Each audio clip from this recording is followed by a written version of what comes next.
20 years before her birth, Christopher Columbus opened up the Western Hemisphere to European colonization. 2 years after she was born, Martin Luther started the Protestant Reformation. Out of all of this change came Teresa, pointing the way from outer turmoil to inner peace. When she was 7 years old, she convinced her older brother that they should go off to the land of the Muslims and seek martyrdom there. They got as far as the road from the city before an uncle found them and brought them home. Some people have used this story as an early example of her sanctity, but it was more likely a product of her extreme piety as a child. After this incident, she led a fairly ordinary life, though she was convinced that she was a horrible sinner. As a teenager, she cared about the typical things: boys, clothing, flirting, and rebellion.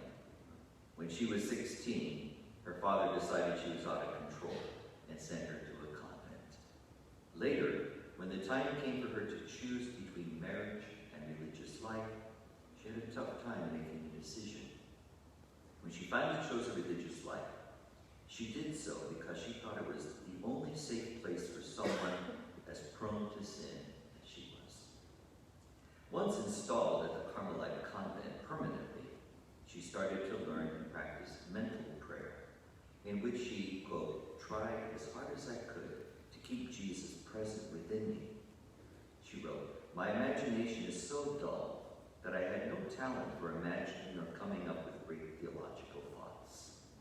Teresa prayed this way on and off and on for 18 years without feeling that she was getting results. Part of the reason for her trouble was that the convent was not the best place she assumed it would be. Many women in society who had no place else to go wound up in the convent, whether they had a vocation or not. They were encouraged in the convent to stay away from the convents for long periods of time to cut down on expenses. Prestige depended not on piety, but on money. There was a steady stream of visitors in the parlor every day, parties that included young men. What spiritual life there was involved the extremes of hysteria, weeping, exaggerated penance, nosebleeds, and self-induced visions. In this environment, Teresa fell ill with malaria. This caused her to experience general paralysis for 3 years. She never completely recovered. At times, her illness gave her a reason to stop praying completely. Yet, she would later write, "Prayer is an act of love. Words are not needed. Even if sickness distracts from thoughts," she wrote, "all that is needed is the will to love." Over time, she began to grow in the depths of prayer. She wrote of an experience she described as mental prayer. She said, "For mental prayer, in my opinion, is nothing else than an intimate sharing between friends. It means taking time frequently to be alone with Him who we know loves us.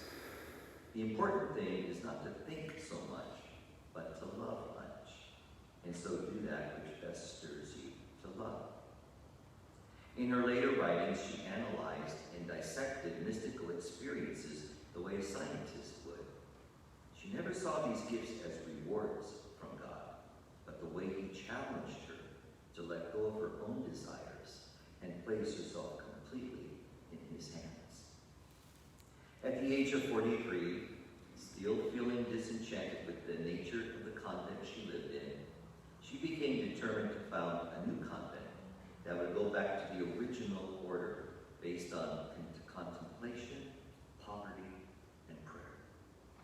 When the plans leaked out about her desire to start a new convent, she was denounced from the pulpit and threatened with the Inquisition. The town even started legal proceedings against her, all because she wanted to try a simple life of prayer. In the face of this open war, she pursued her goals calmly, as if nothing was wrong, trusting in God. She later wrote, "May God protect me from gloomy saints." To her, spiritual life was an attitude of love, not a rule. Although she proclaimed poverty, she believed in work, not in begging.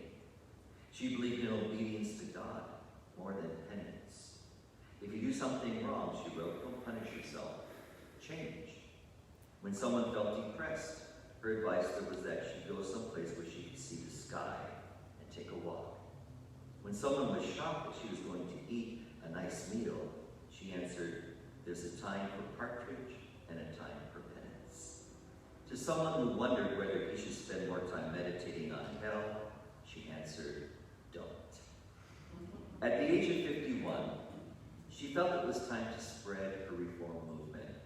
She braved burning sun, ice and snow, thieves, rat-infested inns that she founded to be convents.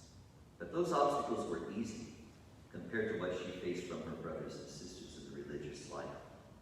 She was called a restless, disobedient gadabout who goes around thinking she's a professor. When her former convent voted her in as prioress, the leader of the Carmelite order excommunicated all of them. A vicar general from the bishop stationed an officer of the law outside the door to keep her out. The other religious orders opposed her wherever she went. She often had to enter a town secretly in the middle of the night to avoid causing a riot.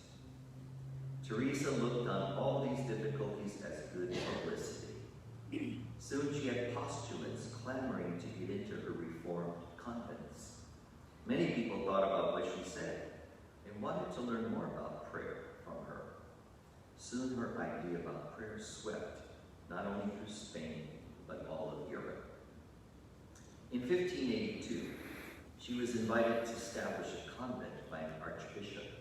But when she arrived in the middle of the night in a torrential rain, he ordered her to leave. Later she wrote, and the weather was so delightful too. Though very ill, she was commanded to attend a noble woman who was giving birth. By the time they got there, the baby had already arrived. And Teresa said, the saint won't be needed after all. Too ill to leave, she died on October 4th at the age of 67. She is the founder of the Discalced Carmelites. In 1970, she was declared a doctor of the church because of her extensive writings, her teaching on prayer, one of 4 women to be honored in this way. Teresa died in 1582 at the age of 67. In 1622, she was canonized, and in 1970, Paul VI declared her a doctor of the church. We close with this prayer credited to her. Let nothing disturb you. Let nothing frighten you. All things are passing. God never changes. Patience obtains all things. Nothing is wanting to him who possesses God.